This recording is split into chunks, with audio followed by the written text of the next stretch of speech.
प्रिय बच्चों नमस्ते। डिजिटल लर्निंग क्लासेस नानन में आप सभी का स्वागत है।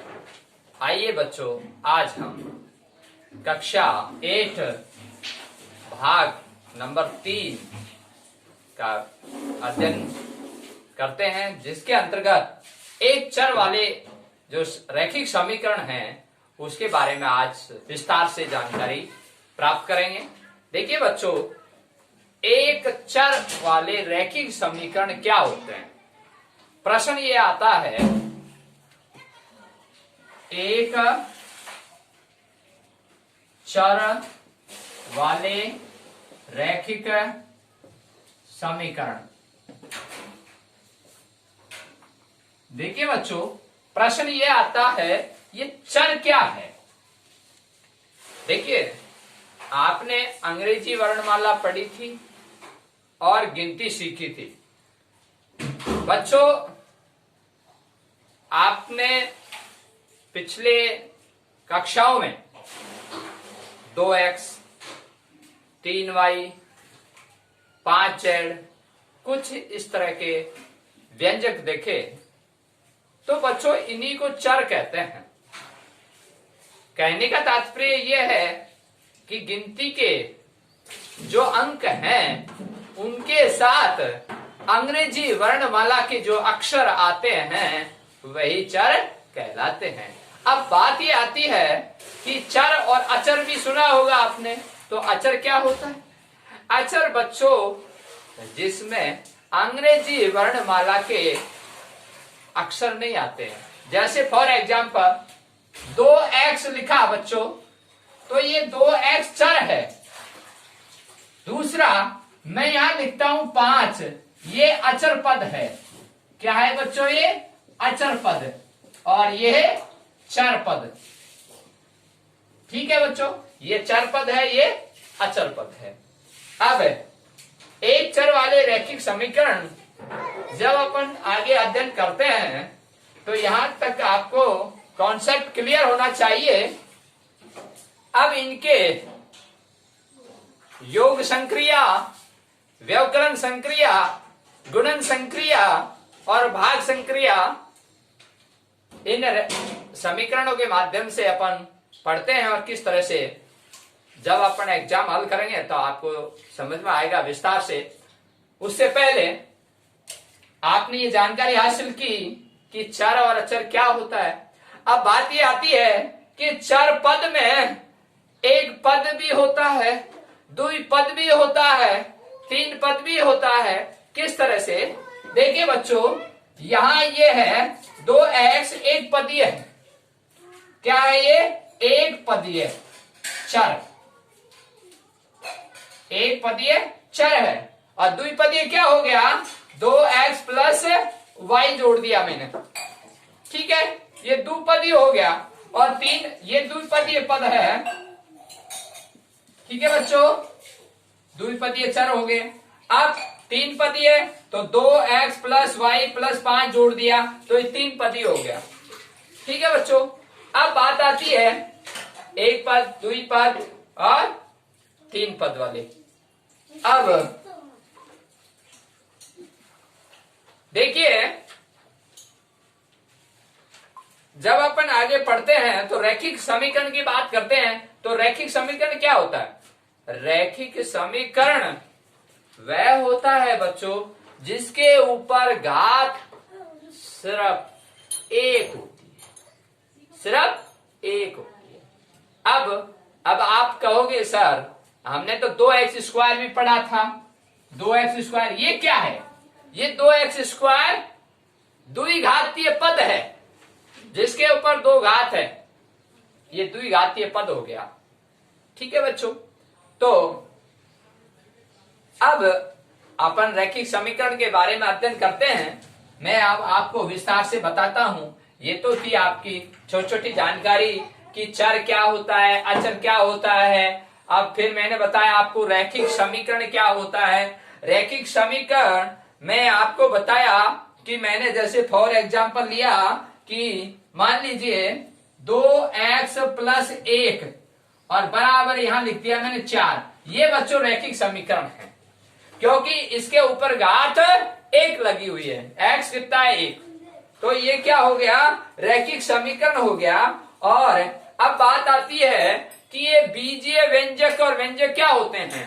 तो बीज गणित के अंदर मैंने कहा कि आपने अंग्रेजी वर्णमाला के अक्षर देखे और गणित में गिनती के अंक देखे, इन दोनों को जब साथ में लिखा जा रहा है 2x, ये अंकगणित और अंग्रेजी वर्णमाला के अक्षर, तो ये क्या हो गए, बीजीय व्यंजक हो गए।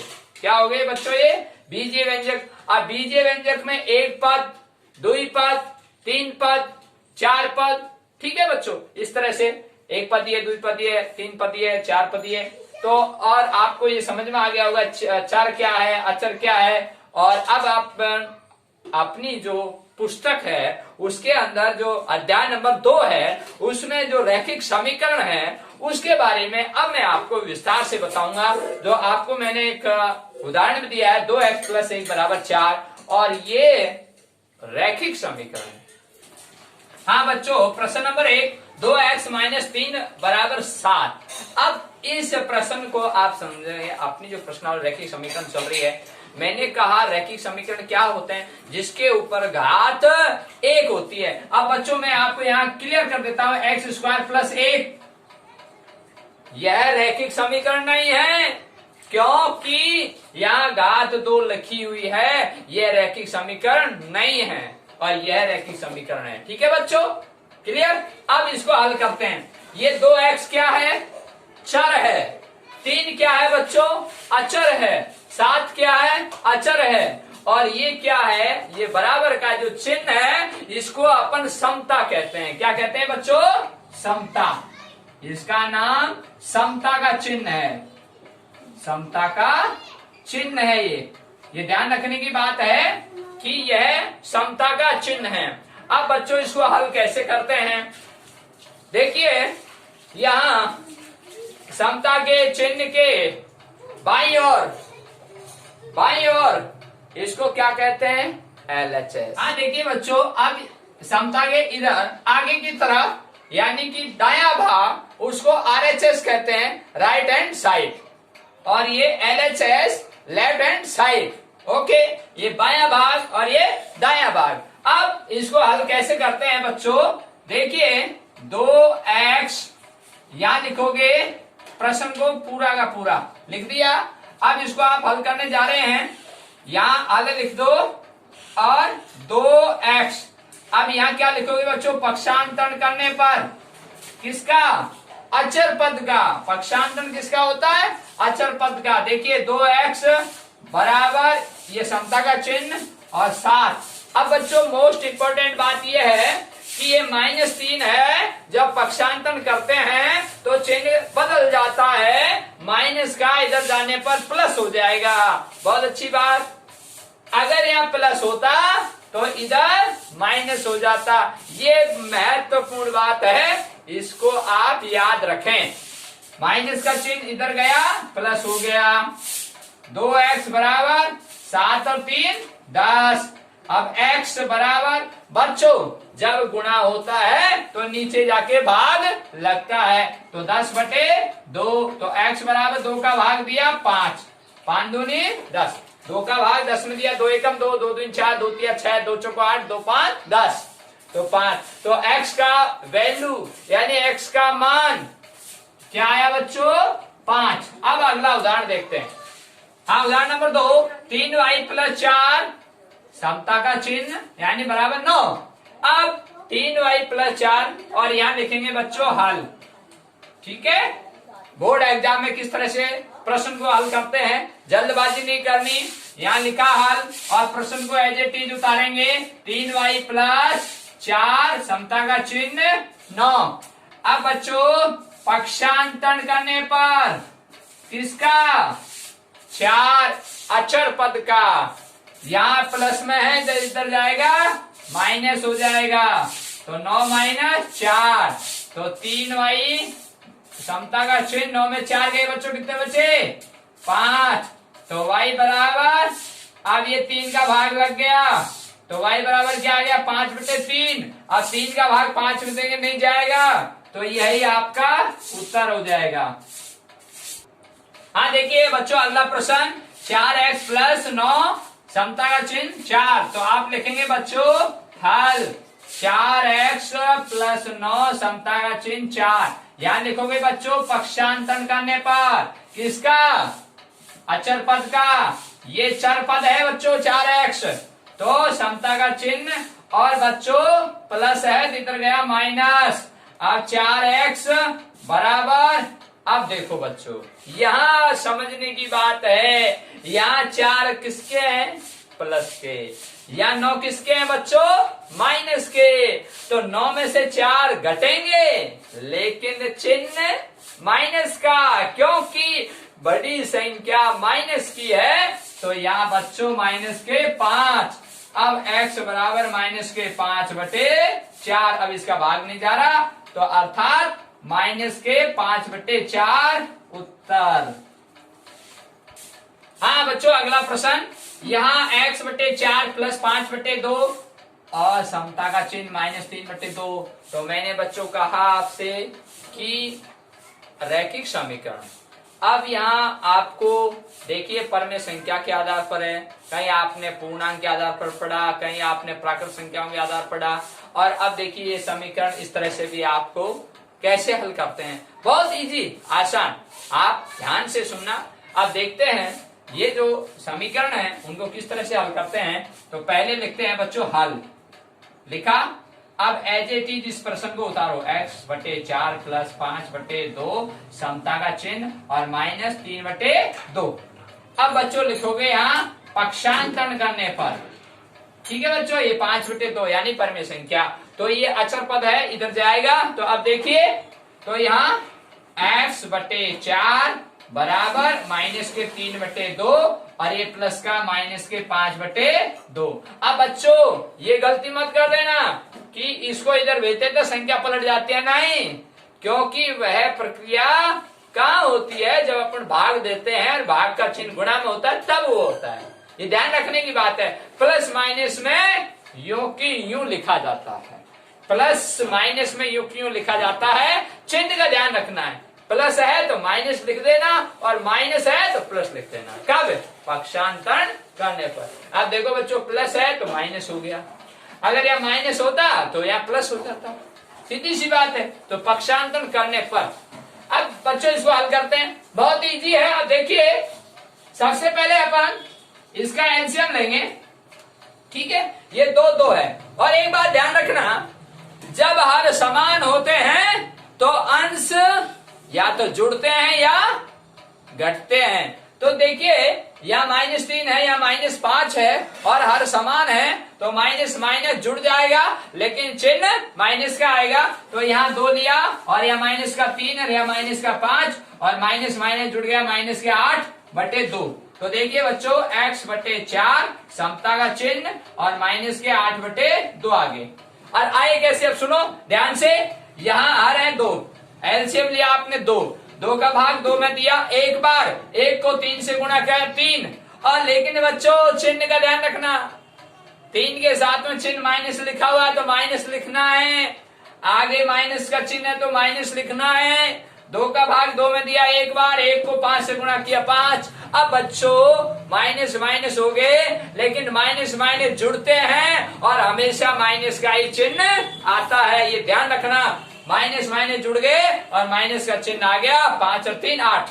ठीक है बच्चों, अब मैंने 2 का भाग 8 में दूंगा, यहां देखिए 2 का भाग 8 में दूंगा, या फिर आप ऐसे कर लीजिएगा, छोटा रूप कर लो और जो भी आपको अच्छा लगे, दोनों तरीका बता रहा हूं। यहां मैं 2 का भाग इसमें दे रहा हूं 8 में, तो कितने आए बच्चों, माइनस के 4। ठीक है, अब यहाँ x/4 बराबर माइनस के 4, ये ध्यान रखने की बात है। आपने 2 का भाग 8 में दिया, कितनी बार गया, 4, 1 2 2 2 4 3 2 4 2 नहीं 8, 4 बार गया। अब चिन्ह किसका था, माइनस का, -4 आ गया। अब देखिए बच्चों ये जो x/4 है, अब ये जाके इधर मैं ट्रांसफर करूंगा तो क्या होगा, ये जब भाग में है तो उधर जाके गुणा हो जाएगा। क्या हो जाएगा, गुणा। ये ध्यान रखने की बात है इसमें। क्या हो जाएगा बच्चों, गुणा हो जाएगा। अब देखिए यहाँ x बराबर माइनस के 4 और ये गुणा हो गया, तो x बराबर और माइनस के 16। ये ध्यान रखने की बात है, 4 गुणा 4 किया 16, चिन्ह किसका था, माइनस का, और माइनस आ गया। बहुत इंपॉर्टेंट बात है इसमें, ये ध्यान रखने की बात है, x बराबर माइनस के 16। और ये उत्तर आ चुके हैं आपके बच्चों। हाँ देखिए बच्चों, अगला प्रश्न 15/4 माइनस 7x समता का चिन्ह 9। इसके दो तरीके हैं, मैं आपको दोनों तरीके समझा रहा हूं। पहला जो तरीका है, जो अपन अभी जिस फॉर्मूले से करते हुए आ रहे हैं, उसी फॉर्मूले से इसको मैं हल करने जा रहा हूं, आप ध्यान देना। और ये आपका लास्ट प्रश्न है, फिर आपकी जो प्रश्न माला है 2.1, ये आपको स्वयं को करनी है। उससे संबंधित जो भी प्रश्न थे वो मैंने आपको बोर्ड पर करा दिए हैं, प्रश्न आपको हल करने हैं। अब देखिए बच्चों, यहाँ एज ए चीज लिखो आप प्रश्न को, 15/4 माइनस के 7x बराबर 9। ठीक है बच्चों, अब इसमें क्या करना है, यहाँ लिखना है पक्षांतरण करने पर। अब पक्षांतरण किसका होता है बच्चों, दायां पक्ष और बायां पक्ष, ये बायां पक्ष और ये दायां पक्ष, ये ध्यान रखने की बात है। तो यहाँ अब यहाँ मैं 15/4 को उधर ले जाऊंगा तो पक्षांतरण हो रहा है, तो ये यहाँ से इधर जाएगा, ये प्लस का है तो उधर जाके क्या हो जाएगा। हमेशा अपने हाथ के हिसाब से रखो, ये हाथ दायां है और ये हाथ बायां है, तो अपन इस तरह से हैं। तो ये जो 9 लिखा हुआ है ये दायां पक्ष है और ये लिखा हुआ है ये बायां पक्ष है। ठीक है, अपन को अपने हाथ के हिसाब से रखना है। तो यहाँ देखिए अपने सामने है और 7 क्लियर है, मैं ये रख रहा हूं, ये हाथ दायां और ये बायां, तो ये बायां हो गया, ये दायां हो गया। ये ध्यान रखने की बात है। जब मैंने आपको वहां पूर्णांक बताए थे, तो पूर्णांक में धनात्मक और ऋणात्मक होती है, और शून्य से आगे वाली संख्या क्या होती है, धनात्मक, और शून्य से पीछे वाली यानी बाएं तरफ ऋणात्मक। अब जिसको हल करने जा रहे हैं, पक्षांतरण कर रहे हैं इसका, तो देखिए बच्चों यहाँ हो गया माइनस के 7x, ये लिख रखा, माइनस लिखा हुआ है इसका, ये 7x का चिन्ह माइनस है और 15/4 का चिन्ह आगे प्लस है। जहां कोई चिन्ह नहीं होता है समीकरण के अंदर, यहाँ देख लीजिए ब्रैकेट नहीं है, तो यहाँ ऑटोमेटिक ये प्लस में है और इधर जाते ही माइनस हो जाएगा, और ये समता का चिन्ह और ये माइनस के 15/4। ठीक है बच्चों, अब देखिए इसको हल करना है, किस तरह से करेंगे। अब सबसे आसान तरीका, इसके नीचे 1 लगाओ बच्चों।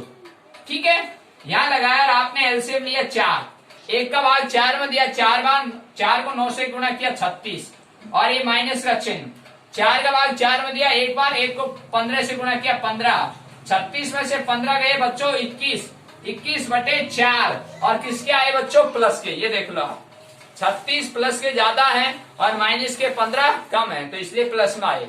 समझ में आ गई होगी। अब देखो बच्चों, माइनस के 7x समता का चिन्ह और 21/4। ठीक है बच्चों, तो यहाँ अब मुझे क्या करना है, x की वैल्यू निकालनी है, यानी x बराबर 21/4। अब ये जो 7 है ये गुणा में है और यहाँ जाके भाग लगेगा। अब बच्चे जल्दबाजी में यहाँ गुणा लिख के 7 कर देते हैं, गलत, क्योंकि यहाँ परमे संख्या के रूप में, अंश बटे हर के रूप में है। तो बच्चों इस कंडीशन में आपको ध्यान रखना है और यहाँ भाग देना है। तो आपको क्या करना है, मैं आपको फॉर एग्जाम्पल लेके समझा देता हूँ कि यहाँ 1 लगा दिया आपने, 7/1 हो गया। अब ये भाग है, इधर जाके गुणा में हो जाएगा और गुणा में होकर ये संख्या पलट जाएगी 1/7। कितना आसान हो गया। ठीक है बच्चों, अब देखिए ये 7 का भाग इसमें दे दो, आप 7 का भाग इसमें दे दो 3। अब बहुत इंपॉर्टेंट बात ये थी, अगर जब आपने ये 1/7 था, सॉरी 7/1 था, 1 नीचे लगाया और ये गुणा है और इधर जाके भाग हो रहा है, तो यहाँ इसका भाग दोगे तो ये संख्या पलट गई है और 1/7। ठीक है, तो अब 1/7, तो इसका 7 का भाग दे रहे हैं अपन 21 में, तो यहाँ ये चिन्ह का ध्यान रखना था। तो ये चिन्ह किसका है, माइनस का। ठीक है, तो ये ध्यान रखना है, यहाँ माइनस का चिन्ह बहुत इंपॉर्टेंट है।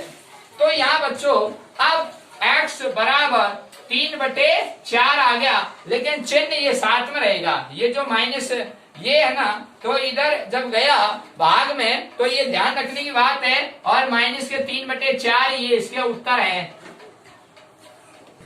हाँ बच्चों देखिए, अब मैं इसको दूसरी विधि से हल करने जा रहा हूं, जरा ध्यान देना। अब आपको -3/4 उत्तर आए थे, अब -3/4 ही आने चाहिए दूसरी विधि से भी। देखिए बच्चों, आपने हल लिखा 15/4 - 7x बराबर 1, सॉरी 9 है, तो यहाँ बच्चों 1 लगाओ, यहाँ 1 लगाओ। क्यों?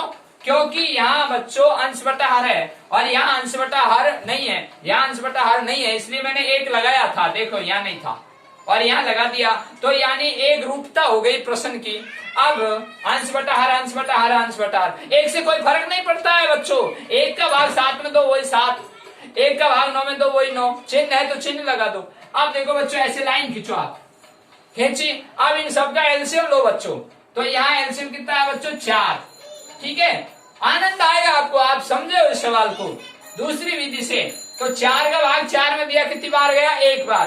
तो 1 को गुणा 15 से करना है, ये 15। आराम से समझो बच्चों, मैंने क्या किया, ये प्रश्न को एज इट इज लिखा, इसके नीचे मैंने हर 1 लगाया, इसके नीचे हर 1 लगाया, और 1 से कोई फर्क नहीं पड़ता। 1 का भाग 9 में दो 9 ही आते हैं ना, तो कोई फर्क नहीं पड़ा, सवाल वो का वही है। अब मैंने लाइन खींची और इनका एलसीएम लिया, लघुत्तम लिया, 4 आया, 4 का भाग 4 में दिया 1 बार, 1 को 15 से गुणा किया 15, और अगला चिन्ह माइनस, फिर 1 का भाग 4 में दिया, 4 आया, 4 को 7 से गुणा किया 28, और क्या लिखा हुआ है? x, ये x। अब अगला चिन्ह क्या है? समता का, लगा दिया है बराबर। अब 1 का भाग 4 में दिया 4, और 4 को फिर 9 से गुणा किया 36। प्यारे बच्चों, अब आपके पास ये चीज आ चुकी है। जब यहाँ समता का चिन्ह यानी बराबर का चिन्ह होता है, तो ये 4 की वैल्यू खत्म, यानी जो एलसीएम लिया जाता है उसकी वैल्यू खत्म। अब ये प्रश्न इस तरह से लिखा जाएगा, 15 - 28x बराबर 36, और ये इसकी प्रक्रिया पूरी हो चुकी है इसकी। ठीक है, अब ये इस चीज को हल करना है। अब देखिए, यहाँ माइनस के 28x है, ठीक है, आप पक्षांतरण करोगे किसका? किसका? अचर पद का। ये चर पद है 28x, ये 28x किसका है? माइनस का। ये 15 है, ये अचर है, ये अचर है 36। तो मैं पक्षांतरण लिखा है, इसका मैं पक्षांतरण कर रहा हूं। देखिए बच्चों, 36 - 15, तो ये 15 उधर गया तो माइनस हो गया, तो 36 में से 15 गया, 21 बचा बच्चों। माइनस के 28x बराबर कितना है बच्चों? 21। अब देखिए बच्चों, x बराबर, अब जब गुणा होता है तो ये भाग लगता है, और 28 का भाग देंगे तो यहाँ 21/28। अब बच्चों बात याद रखने की है, जब भाग और गुणा होता है तो चिन्ह वह का वही रहता है, और यहाँ देखिए चिन्ह माइनस का जा रहा है और माइनस का ही रहेगा। ठीक है, लेकिन प्लस माइनस में पक्षांतरण होने पर चिन्ह चेंज होते हैं, ये आपने सीख लिया। और यहाँ जब आप ये गुणा में है और आप भाग दे रहे हैं तो चिन्ह वही रहेगा, और ये माइनस और ये भी इधर भी माइनस। ठीक है बच्चों, ये ध्यान रखने की बात है, बहुत इंपॉर्टेंट बात है। अब बच्चों ये 21/28 आ चुके हैं, मैं इसका छोटा रूप करता हूं। छोटा रूप यानी 7 का भाग 21 में दिया 3 बार, 7 का भाग 28 में दिया 4 बार, और ये बच्चों माइनस का चिन्ह जो यहाँ चल रहा था, और ये माइनस के 3/4 आ चुके हैं। तो आपका कॉन्सेप्ट क्लियर, और आप इस सवाल को जो आपको विधि अच्छी लगी है उस विधि से आप कर सकते हैं। हाँ देखिए बच्चों, ये आंसर आ चुके हैं। अब एक बच्चे ने प्रश्न किया कि सर आपने जो एलसीएम लिया था यहाँ 4, अब ये 4 एलसीएम लेने के बाद आपने ये एज इट इज लिखा 15 - 28x बराबर 36, ये 4 कहाँ गए? देखो बच्चों, मैंने आपको शॉर्टकट बताया था, अब मैं इसको सिद्ध करके बता देता हूं यहाँ साइड में। अब आप देखिए, यहाँ बता रहा हूं आपको, यहाँ 15/4 माइनस के 7x बटा कुछ नहीं है, और बराबर में 9 है। ठीक है बच्चों, अब मैंने क्या किया, यहाँ 1 लिखा, और 1 का आप जानते हैं कोई वैल्यू नहीं है, लेकिन एक का भाग देने पर वही 7 आता है, इससे कोई फर्क नहीं पड़ रहा है। अब बच्चों मैंने क्या किया, इसी का लिया, ये बराबर में छोड़ दिया है समता वाले को। अब मैंने इसी को हल कर रहा हूं और यहाँ 4 एलसीएम लिया और 4 का भाग 4 में दिया बच्चों। तो एक बार और 1 को 15 से गुणा किया 15, और 1 का भाग 4 में दिया 4, और ये माइनस का चिन्ह लिख दिया है मैंने, और ये 4 को 7 से गुणा किया 28, और इसके साथ क्या है बच्चों x। ठीक है बच्चों, अब ये चीज आ चुकी है, थोड़ा सा और एक्सप्लेन करके समझा रहा हूं। अब देखिए 15 माइनस 28x बटे 4 बराबर में बच्चों अब क्या है 9। क्या है बच्चों 9। ये समता का चिन्ह चल रहा था, बराबर में 9, और ये मैंने पहले इस पार्ट को हल किया है, देख लीजिएगा, और इसको छोड़ दिया। अब बराबर में 9 यहाँ रखा है। अब बच्चों मैंने क्या किया, यहाँ 1 लिखा है और 1 का भाग 9 में दूंगा, 9 ही, कोई फर्क नहीं पड़ने वाला। अब देखिए ये 4 कैसे हटाया मैंने, अब उसकी जो आपने जिज्ञासा थी और उस जिज्ञासा को आप जानिए, अब किस तरह से 4 को गुरुजी ने हटाया। देखिए बच्चों, अब इसको वज्र गुणा कहते हैं, इसको इससे गुणा के इसको इससे गुणा करेंगे, इसको कहते हैं वज्र गुणा करना। ठीक है बच्चों, अब मैं इसको इससे कर रहा हूं, 1 से 15 माइनस 28x और गुणा, ये कोष्टक लगा दिया और 1 लिख दिया, बराबर 9 गुणा 4। अब इसको इससे, कोष्टक मीन्स गुणा हो रहा, तो 15 माइनस 28x 1 से करते हैं तो वही संख्या आती है, वही की वही संख्या आ गई, और ये समता का चिन्ह यानी बराबर 9 गुणा 4 किया तो कितना है बच्चों 36। अब बोलो आप कि ये 4 हटा कि नहीं हटा, ठीक है, और वो की वो बात आई कि नहीं आई, 15, ये 15 था बच्चों, यहाँ 15 माइनस 28x बराबर 36 था कि नहीं था, और फिर मैंने एज इट इज लिखा। अब मैं इसको हल करने जा रहा हूं, देखिए बच्चों 15 माइनस 28x बराबर 36, और यहां लिखा पक्षांतरण करने पर, अब माइनस के 28x बराबर 36, अब किसका, अचर पद का, और ये 36 में से 15 गए, कितने आगे बच्चों 21, और वो भी प्लस के, और यह माइनस के 28x बराबर, अब देखिए x की वैल्यू निकालनी है तो 21 बटे 28, और ये माइनस का चिन्ह साथ में रहेगा, और 7 का भाग दिया 7 का भाग दिया, 7 या 21 7 चौका 28, और ये माइनस का चिन्ह साथ में रहेगा। तो प्यारे बच्चों -3 बटे 4। अब आपका जो डाउट था, आपको जो शंका थी, वो आपकी क्लियर कर दी है। प्यारे बच्चों, आज अपन इतनी, अब अगली एक्सरसाइज अगले वीडियो में देखेंगे।